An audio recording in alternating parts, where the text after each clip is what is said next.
joute oratoire dont le sujet est pour ou contre les réseaux sociaux. C'est pour qui démarre. Non, c'est pas vous. Pour qui démarre.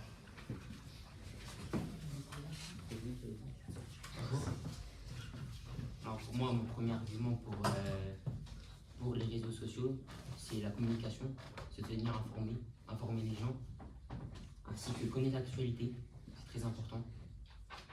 Et faciliter la communication à distance. Par exemple, un étudiant part à l'étranger pour faire ses études, il ne voit pas ses parents, il appelle ses parents en appel vidéo. Et la preuve, il y a plus de 4,74 milliards de personnes en 2022 qui utilisent les réseaux sociaux. Vous parlez d'actualité, mais est-ce que vous pensez aux fake news, aux fausses informations qui traînent sur les réseaux sociaux, ou bien les rumeurs et les réputations que, par exemple, certaines filles peuvent recevoir juste à cause des réseaux sociaux? Je suis très d'accord avec vous, mais cela, c'est à cause des personnes qui utilisent les réseaux sociaux. C'est pas à cause des réseaux sociaux. Voilà. Oui, mais pas que. Les réseaux sociaux. C'est des personnes qui les utilisent. Les réseaux sociaux, ils ont aussi un impact négatif sur la santé mentale. Donc, par exemple, de nos Pas jeunes, forcément. enfin des jeunes, facile, parce qu'ils sont souvent dessus et d'où viennent les rumeurs. C'est les réseaux sociaux, c'est des informations qui se transforment et qui tournent du bouche à bouche, du bouche à oreille. Et ça a un impact négatif sur la santé mentale. Mais ces fausses informations, c'est de la faute des utilisateurs ou des réseaux sociaux? Il y a des réseaux sociaux. Pourquoi? Par exemple. Des comptes connus, par exemple. C'est un outil, par exemple. Imaginons, j'ai un couteau. Je vous plante. C'est de la faute du couteau ou c'est de ma faute? Bien joué, Elias.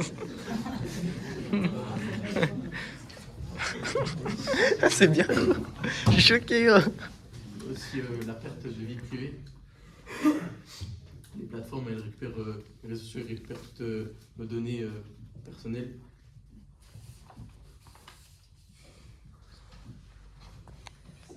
Moi, comme argument, j'avais aider les autres. Par exemple, créer des cagnottes, retrouver des proches grâce aux réseaux sociaux. Par exemple, il y a un enfant malien qui a eu une appendicite et grâce aux réseaux sociaux, ils ont réussi à payer l'opération.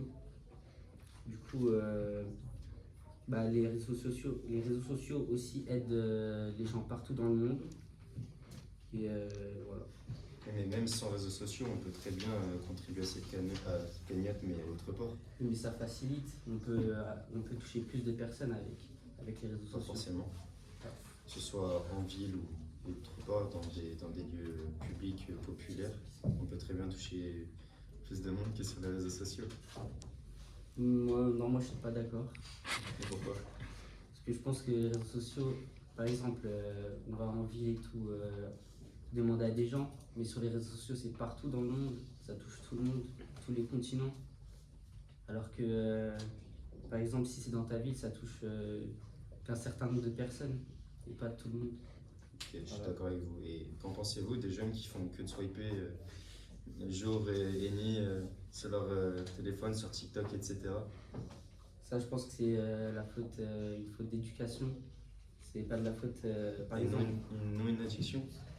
Si, c'est une addiction. Mais après, c'est de la faute.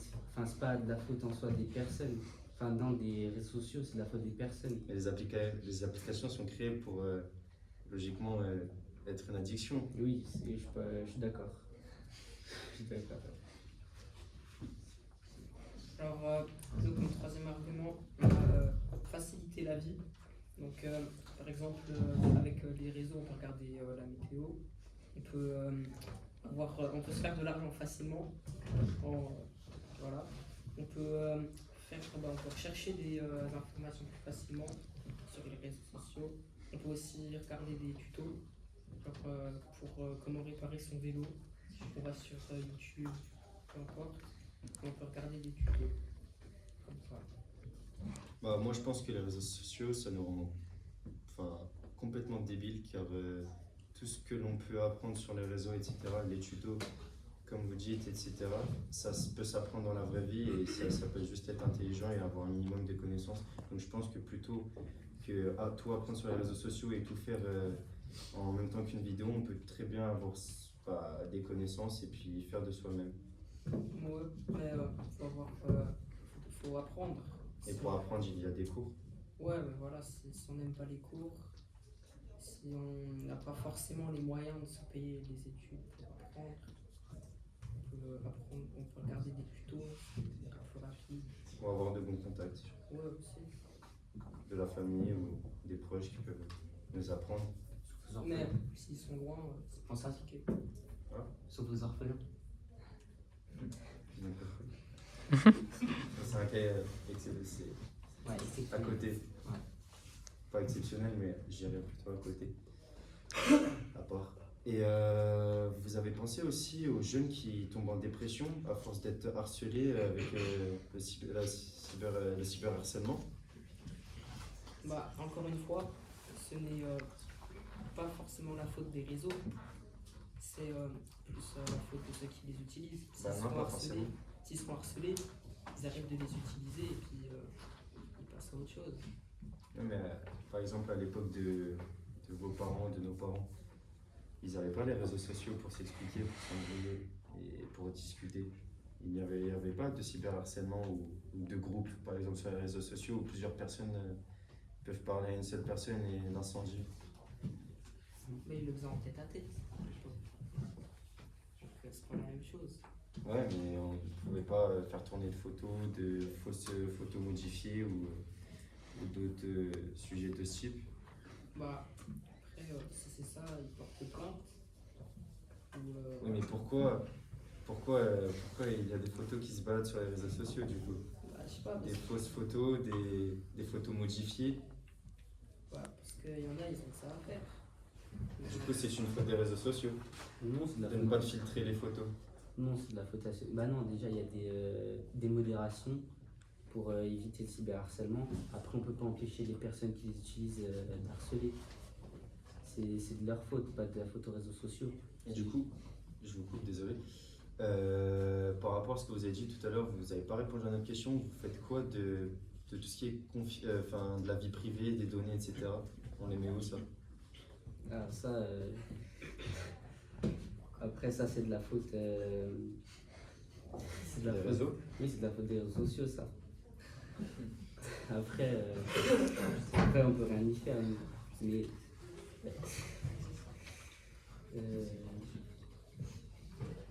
après, il y a des lois aussi pour la confidentialité.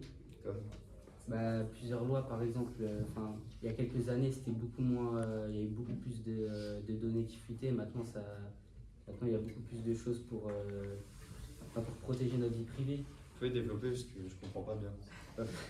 Par exemple, à une certaine époque, il n'y avait pas de législation, il n'y avait rien. Donc, par exemple, on utilisait un réseau social, on pouvait utiliser toutes les données qu'il y a dessus. Maintenant, il y a des lois.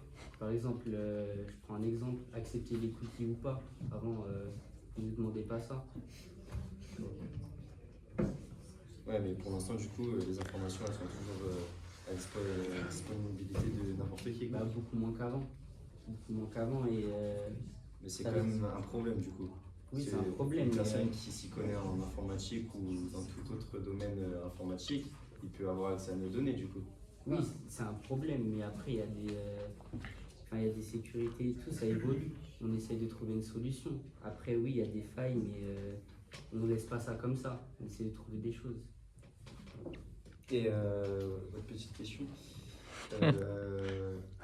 si vous devriez trouver une alternative entre les réseaux sociaux et la vraie vie, comme vous avez dit, pour communiquer et apprendre certaines choses, vous ferez comment?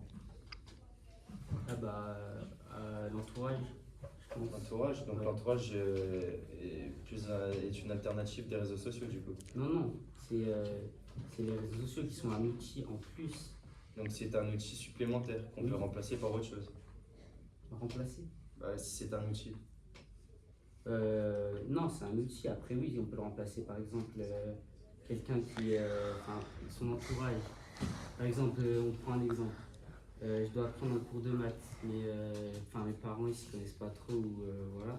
Bah, je vais sur les réseaux. Si j'ai pas de professeur qui peuvent m'aider chez moi, de cours particulier, bah, j'utilise les réseaux sociaux. C'est un outil en plus. Tout ça gratuitement. forcément, ça peut être payant aussi. Et oui, Internet, les réseaux sociaux, c'est pas trop sécurisé. On peut se faire pirater, arnaquer ou escroquer. Et dans la vraie vie, non, parce que c'est du face à face et de vive voix. Donc, vous avez quoi répondre là-dessus? C'est à l'utilisateur de faire attention aussi. Ouais, mais pas forcément, parce que l'utilisateur il est censé utiliser l'application telle qu'elle, et l'application est censée protéger l'utilisateur. Donc l'utilisateur il fait comment s'il tombe sur quelqu'un qui a trouvé une faille dans votre système? Voilà. Donc les réseaux sociaux c'est une mise en danger du coup, de la vie privée et personnelle et Après, ça, c'est des cas exceptionnels. Après, oui, où on peut se faire arnaquer, mais comme dans la vraie vie aussi, on peut se faire usurper notre identité, etc. C'est la même chose. comment ça usurper l'identité dans la vraie vie? Là, par exemple, dans la vraie vie, je sais pas, tu peux te faire voler, c'est la même chose sur Internet. Bah non, usurper l'identité on ne peut que le faire sur les réseaux sociaux. Bah non, Dans la vraie vie aussi en créant en prenant les informations de quelqu'un, mais oui, ou par exemple, sur les réseaux sociaux, on peut se faire voler de l'argent, dans la vraie vie aussi.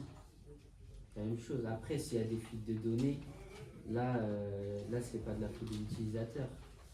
Mais après, il y a des choses derrière. Par exemple, on se prend une fuite de données, il y a des plateformes, enfin, la plateforme qui s'est fait prendre des données, elle peut trouver une solution pour l'utilisateur, l'aider, rembourser ou faire quelque chose.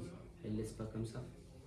Est-ce qu'on arrive au terme de votre débat? Oui. Ah oui.